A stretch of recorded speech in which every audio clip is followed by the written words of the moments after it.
Market में आ गया है तो बहुत सारे स्टूडेंट का ये पूछना था कि सर सीयूटी का फॉर्म आ गया है तो इसका एग्जाम लास्ट डेट कब तक है। तो लास्ट डेट के बारे में बताएंगे, इसका फॉर्म कैसे अप्लाई किया जाएगा, इसका सिलेबस क्या है, इस सारे विषयों के विषय में हम प्रॉपर बात करेंगे। इसलिए आप इस वीडियो को पूरे अंत तक ध्यान से देखेंगे, क्योंकि पूरे वीडियो यदि नहीं देखेंगे तो फिर आपको कंप्लीट इन्फॉर्मेशन नहीं मिलेगा। क्योंकि अभी आप जानते हैं कि ये फॉर्म अगला साल जो एग्जाम हुआ था पहली बार हुआ था और इस साल दूसरा बार एग्जाम हुआ था। बहुत सारे हमारे शिक्षक मित्रों को भी इसके विषय में पता नहीं है। साथ साथ जैसे आप लोग फॉर्म अप्लाई करने के लिए जाएंगे तो ऐसा भी आपको मिलेगा कि जिस साइबर में अप्लाई करने के लिए इस फॉर्म को जाएंगे उस साइबर में भी बहुत सारे साइबर वाले को इसके बारे में पता नहीं होता है, तो फिर आपको उस फॉर्म को अप्लाई करने में थोड़ा बहुत दिक्कत आ सकता है। इसलिए कहीं भी अप्लाई कर रहे हैं तो उसके पूर्ण जानकारी आपके पास होना चाहिए कि किसी तरह का कोई कंफ्यूजन आपको इस फॉर्म को अप्लाई करते समय नहीं आना चाहिए। तो इसलिए इस वीडियो को बनाया जा रहा है। यदि आप लोगों को इसमें कोई भी पुनः इस जो वीडियो बनाया जा रहा है इसमें किसी भी तरह का कोई दिक्कत हो तो आप कमेंट सेक्शन में जाकर पूछ सकते हैं। इसलिए इस वीडियो को कंप्लीट देखेंगे, नहीं तो वही हाल होता है जो लोग कहते हैं कि अफजल गगरी छलकत जाए, तो आप आधा वीडियो देखेंगे और कंप्लीट इन्फॉर्मेशन नहीं लेंगे तो फिर आपको दिक्कत। देखिए तो सबसे पहले हम जानते हैं इस फॉर्म का डेट कब से कब तक है। तो जो फॉर्म है सीयूटी का फॉर्म जो आया है, इस जो फॉर्म है इस फॉर्म आपको 2000 ये आपको रिलीज हुआ है। रिलीज डेट जो है आपको 9 फरवरी 2023 से रिलीज हुआ है। कब रिलीज हुआ है? ये जो फॉर्म रिलीज हुआ है 9 फरवरी 2023 को, ये रिलीज डेट है, रिलीज डेट है। और लास्ट डेट आपको जो है इस फॉर्म का वो आपको है 12 मार्च 2023। यानी यहाँ से शुरू हो रहा और यहाँ तक लगभग 1 माह का टाइम मिलेगा। अब सीबीएसई के स्टूडेंट हो या बिहार बोर्ड या किसी भी बोर्ड का स्टूडेंट हो, स्टेट बोर्ड हो या सीबीएसई बोर्ड हो या आईसीएसई बोर्ड हो, ये सबके लिए यही डेट है। आपका एग्जाम हुआ है या नहीं हुआ है, सबको इसी पीरियड में एग्जाम का डेट डालना है। और इसके बाद और होता है कि बहुत सारे स्टूडेंट फॉर्म डाल दिए होंगे लेकिन कुछ ना कुछ इसमें मिस्टेक हो जाता है फॉर्म डालते समय। तो आपको ध्यान देना है कि करेक्शन का जो डेट है, करेक्शन करने का वो 15 मार्च से लेकर 15 मार्च से आपको 15 मार्च से लेकर 18 मार्च के डेट रहेगा 2023 में। ध्यान रखेंगे करेक्शन का डेट है, क्या है? करेक्शन का डेट। यानी यहाँ आपको कुछ फॉर्म भरने अप्लाई करने या अप्लाई कर दिए हैं या करने वाले हैं तो किसी तरह का मिस्टेक होता है तो उसमें सुधार करने के लिए आपको यही टाइम 15 मार्च से 18 मार्च के बीच दिया जाएगा। आपको ये बात हो गया। अब आगे हम चलते हैं। जैसे आप फॉर्म भरने के लिए जाएंगे तो सर इसका फी कितना है, तो इसमें अलग अलग सिलेबस के लिए अलग अलग सब्जेक्ट के अलग अलग फीस है। जैसे यदि आप 3 सब्जेक्ट के लिए भरते हैं तो आपको फीस लगभग 700 रुपया के आसपास लगेगा। ओबीसी एसटी कैटेगरी वाइज 50 रुपया का अंतर पड़ेगा, ठीक है। वही अदर कंट्री के लोग भरेंगे तो इसके लिए उनका फी 37 रुपया है। वही 7 सब्जेक्ट के लिए भरेंगे तो उसका फीस आपको हो जाएगा यहाँ 700 रुपये के आसपास है, यहाँ 1400 रुपया हो जाएगा आपको। 1450 या 1400 के आसपास आपको हो जाता है क्रेडिट मिलाकर। उसी तरह से ये 10 सब्जेक्ट के लिए भरते हैं तो आपको 3100 रुपया यहाँ फॉर्म को लगेगा, ठीक है। ये ध्यान देना है, इतना फॉर्म का तरीका है। फॉर्म भरते समय आपको चार्ज देना होगा और उसके बाद इंटरनेट का चार्ज कुछ फॉर्म अप्लाई करने के जो लेंगे उसको भी आपको ध्यान रखना होगा। ये इतना कहोगे कि फॉर्म का फीस के बारे में। अब होता है कि जब फॉर्म अप्लाई कर रहे हैं तब किस सब्जेक्ट को कैसे अप्लाई कर सकते हैं, तो हम वो चीज़ बताया जाए। क्योंकि होता है क्या कि 3 सब्जेक्ट में 3 सब्जेक्ट का लोग और समझते हैं कि सर यदि मान लीजिए हम साइंस है तो फिजिक्स केमिस्ट्री बायो या फिजिक्स केमिस्ट्री मैथ 3 भर सकते हैं, तो नहीं, इस तरह से नहीं है। 3 सब्जेक्ट किस तरह से इसको थोड़ा समझेंगे आप। देखिए थोड़ा समझने का प्रयास कीजिए कैसे 3 सब्जेक्ट का एग्जाम देना है आपको। जैसे देखिए, जैसे ये हो गया,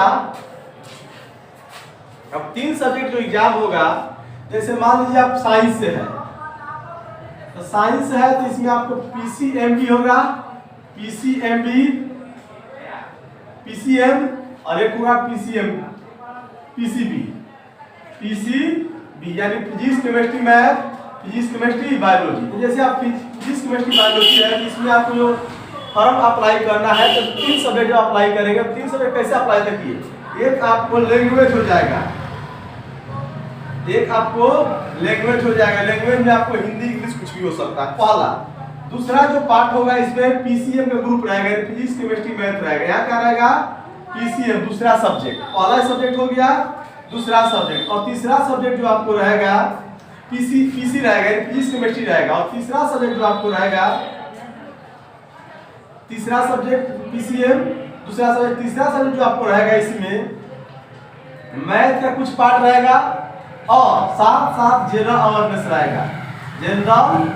जनरल अवेयरनेस मतलब कि करंट अफेयर से क्वेश्चन रहेगा, कुछ आपको सामान्य मैथ का क्वेश्चन रहेगा, दूसरा चीज। ये इस तरह से आपको रहेगा, इसलिए परेशान नहीं है। बहुत सारे इससे बच्चा परेशान है कि सर हमारा 3 सब्जेक्ट, तो फिजिक्स केमिस्ट्री में 3 सब्जेक्ट नहीं, 3 सब्जेक्ट इस तरह से, एक हो गया लैंग्वेज, एक हो गया आपका साइंस सब्जेक्ट, और ये हो गया आपको जनरल सब्जेक्ट। तो इस तरह 3 सब्जेक्ट होगा। उसी तरह 10 सब्जेक्ट भरेंगे, 7 सब्जेक्ट, वहां आपको इस 3 सब्जेक्ट हो गया, 3 सब्जेक्ट 8 कोई ले सकते हैं और एक सब्जेक्ट और कोई ले सकते हैं, कोई फॉरेन लैंग्वेज को आप रख सकते हैं। तो फॉरेन लैंग्वेज को रखेंगे तो इस तरह से 10 सब्जेक्ट आप ले सकते हैं। तो पहला बात, इसी तरह से 8 ये लोग है तो ये लोग को हो जाएगा, यहाँ पीसीएम है ना, या पीसीबी हो जाएगा, और सब चीज सेम रहेगा। और इसमें जो ये चीज हो गया, आपको किस तरह फॉर्म भरना है, उसी तरह से 8 के स्टूडेंट होंगे तो 8 के स्टूडेंट इसी तरह भरेंगे, और कॉमर्स का भी स्टूडेंट होंगे तो भी इसी बात को ध्यान रखेंगे। अब हम लोग अगला पॉइंट आपको देखने जा रहे हैं, आगे हम लोग कौन सा सिलेबस पढ़ना। सिलेबस देखिए, पूरे सीयूईटी में जो सिलेबस रहेगा ना, वो आपको पूरे के पूरे 12th का सिलेबस रहेगा। 12th क्लास में जो आप एनसीईआरटी पढ़ते हैं वही सिलेबस रहेगा, उससे हट के कुछ भी नहीं। सब फिजिक्स केमिस्ट्री और मैथ पढ़े हैं, मान लीजिए फिजिक्स पढ़े हैं तो फिजिक्स में सबसे पहला चैप्टर आप पढ़े होंगे इलेक्ट्रोस्टैटिक्स,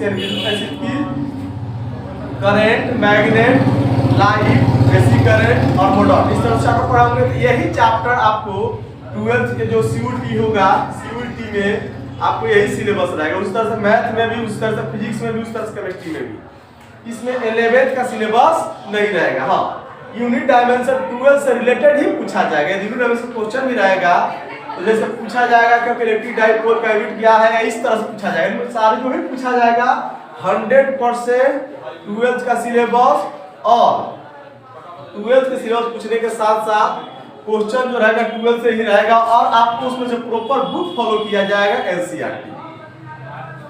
तो इसलिए आप वहां से देख सकते हैं। और भी कोई किसी तरह का आपको दिक्कत हो तो कमेंट सेक्शन में आप पूछ सकते हैं। और दूसरा चीज, आपको लगता है कि सर हमारा सिलेबस क्या है, आप थोड़ा आपको बता दीजिए। तो सिलेबस यदि आपको जानना है तो आप इस नंबर पे 90 97 25 46 62 जो मेरा नंबर है, इस नंबर पे आप मैसेज कर सकते हैं कि सर हमको फिजिक्स केमिस्ट्री मैथ या फिजिक्स केमिस्ट्री बायो या हिस्ट्री या ज्योग्राफी, इस तरह से हमको पीडीएफ इसका चाहिए जो इसका एग्जाम का सिलेबस होने वाला है। तो उस पीडीएफ को आपको व्हाट्सएप पर भेज देंगे, आसानी से आप वहां से लेकर अपना देख सकते हैं। अगला बात यहाँ हो रहा है कि सर बहुत सारे स्टूडेंट कह रहे हैं कि सर क्या इसके लिए कोचिंग पढ़ना जरूरी है। तो नहीं, इसके लिए कोचिंग पढ़ने के लिए कोई विशेष जरूरी नहीं है, क्योंकि जो सिलेबस आप 12th क्लास में पढ़े हैं उसी बेस्ड आपका एग्जाम है। और जो 12th में आप पढ़ चुके हैं उसको आप अपने घर पे बैठ के रिवीजन करेंगे, आसानी से हो जाएगा। हाँ, यदि आपको पढ़ने में घर पे मन नहीं लगता है और पढ़ नहीं पा रहे हैं, या कोई टॉपिक में थोड़ा बहुत दिक्कत है, तो कहीं से सहारा ले सकते हैं। जैसे मान लीजिए कि इसी वीडियो को कमेंट में सेक्शन में बता देंगे कि आपको सर इस टॉपिक में दिक्कत है, तो उसके बारे में आपको बता दिया जाएगा, या उसको उस टॉपिक का वीडियो आपको इसी यूट्यूब चैनल पर डाल दिया जाएगा, आप वहां से देख सकते हैं। ठीक है, इस तरह से हमारा सिलेबस हो जाएगा। और दूसरा चीज हुआ कि आपको कंप्लीट इन्फॉर्मेशन होना चाहिए। लास्ट डेट का इंतजार आप फॉर्म भरते समय ना करें, क्योंकि लास्ट डेट के समय जब फॉर्म भरने का समय आता है तो कभी साइट स्लो हो जाता है, तो कभी और भी प्रॉब्लम हो जाता है। ये चीज देखना होगा। एक बात और, बहुत सारे बच्चे कमेंट सेक्शन में पूछ रहे थे इससे अगले वाला वीडियो में कि सर इस फॉर्म को अप्लाई कौन कौन कर सकता है, इसका एज लिमिट क्या है। तो पहला बात की कोई एज लिमिट नहीं है, एज का कोई लिमिटेशन नहीं है। जो 12th के इस बार एग्जाम दिए हैं वो भी भर सकते हैं, जो भी देने वाले हैं वो भी भर सकते हैं, और जो 12th पास करके 1 साल 2 साल 3 साल 4 साल 5 साल से बैठे हैं वो भी इस फॉर्म को अप्लाई कर सकते हैं, कोई दिक्कत नहीं है। जहां तक बात रहा सिलेक्शन का, तो आपको बताए थे कि अगला साल हमारे पास से हमारे संपर्क में 4 स्टूडेंट ऐसे थे जिन्होंने इसका फॉर्म भरा। ऐसे तो हमने बहुत सारे स्टूडेंटों को इसके विषय में बताया, लेकिन सभी स्टूडेंट इस फॉर्म को नहीं अप्लाई किए, लेकिन 4 स्टूडेंट फॉर्म अप्लाई किए और उन चारों स्टूडेंट को आसानी से रिजल्ट हो गया और वो सभी के सभी स्टूडेंट आज कॉलेज में पढ़ाई कर रहे हैं। तो इसलिए अभी इसमें बहुत सारे टीचरों और स्टूडेंटों को पता नहीं है और इस फॉर्म को अप्लाई नहीं कर रहे हैं। तो आप चाहें तो आसानी से इसमें सिलेक्शन ले सकते हैं और पढ़ाई कर सकते हैं, क्योंकि अभी बहुत ज़्यादा क्राउड भीड़ नहीं है, इसलिए आप चाहें तो आसानी से पढ़ सकते हैं। और अब फायदा इसका यह है CUET का, क्योंकि ग्रेजुएशन तो आप अदर यूनिवर्सिटी से कर सकते हैं, लेकिन सेंट्रल यूनिवर्सिटी से ग्रेजुएशन करने का फायदा क्या है। तो जैसे मान लीजिए हमारे बिहार में यूनिवर्सिटी है JP यूनिवर्सिटी। JP यूनिवर्सिटी जो है यहाँ 12th का कोर्स साल भर 3 साल का, जो 12th नहीं ग्रेजुएशन का जो कोर्स है 3 साल का कोर्स है, लेकिन यहाँ 6 साल में भी तो कोर्स को कंप्लीट नहीं किया जाता। हालांकि यही यूनिवर्सिटी का हाल नहीं है, बिहार के लगभग सभी यूनिवर्सिटी, 1 या 2 छोड़ दीजिए, सभी यूनिवर्सिटी का यही हाल है। इसलिए इससे बचना है तो आप सेंट्रल यूनिवर्सिटी आपको जाना ही होगा, नहीं तो फिर इस बिहार यूनिवर्सिटी या किसी उत्तर प्रदेश यूनिवर्सिटी में एडमिशन लेते हैं सामान्य यूनिवर्सिटी में, तो कम से कम 3 साल की ग्रेजुएशन या 4 साल ग्रेजुएशन में 6 से 7 साल लगा देंगे। तो इसलिए और पढ़ाई भी नहीं होता है, तो इसलिए आप प्रयास करें किसी यूनिवर्सिटी CUET के थ्रू एडमिशन लें। पहला चीज हो गया। अब देखिए तो जिसको एडमिशन लेना है, क्योंकि इसका एज लिमिट कुछ भी नहीं है, ठीक है। अब सिलेबस के बारे में आप जान गए, पैसा के बारे में जान गए, और इसका एग्जाम कब होगा। तो इसका जो एग्जाम का डेट है, एग्जाम डेट है जो आप जानते होंगे आपकी 20/5/2023 से लेकर 30/5/2023 के बीच में होगा। अब कुछ बच्चे कहेंगे कि सर हमको कैसे पता चलेगा, ऑनलाइन फॉर्म भरेंगे हमको कैसे पता चलेगा कि एग्जाम का हमारा एडमिट कार्ड कब आया। तो उसके लिए आपको 20 तारीख से पहले अपने रजिस्ट्रेशन नंबर डालकर इंटरनेट पर जाके CUET का जो साइट है उस पर जाकर आप चेक कर सकते हैं कि आपका एडमिट कार्ड आया है कि नहीं आया है। एग्जाम से मात्र 3 या 4 दिन पहले आपका साइट अपलोड किया जाएगा, एडमिट कार्ड अपलोड किया जाएगा, तो वहां से आप जाकर आसानी से देख सकते हैं, ठीक है। और इसके बाद देखते हैं, ये तो लास्ट डेट हो गया, एग्जाम इस समय होगा, एडमिट कार्ड कब आएगा उसी समय आएगा। और तैयारी में किसी तरह का कोई कंफ्यूजन हो, क्योंकि पूरे के पूरे 12th का सिलेबस रहता है, इसलिए आप लोग सही ढंग से उसका तैयारी कीजिए। और किसी तरह का कोई प्रॉब्लम होता है तो आपको नंबर बता दिया गया है इसी वीडियो में, आप वहां से जाकर उस नंबर को अपलोड कर सकते हैं और वहां से आप देख सकते हैं, उसके बारे में बात कर सकते हैं। यदि इसके बाद भी कोई दिक्कत होता है तो आप इस YouTube की जो चैनल है उसमें कमेंट सेक्शन में उसके बारे में बताइएगा, जो भी होगा उसको व्यवस्था कर दिया जाएगा, क्योंकि इसमें जो भी सिलेबस है आपको 12th का सिलेबस है।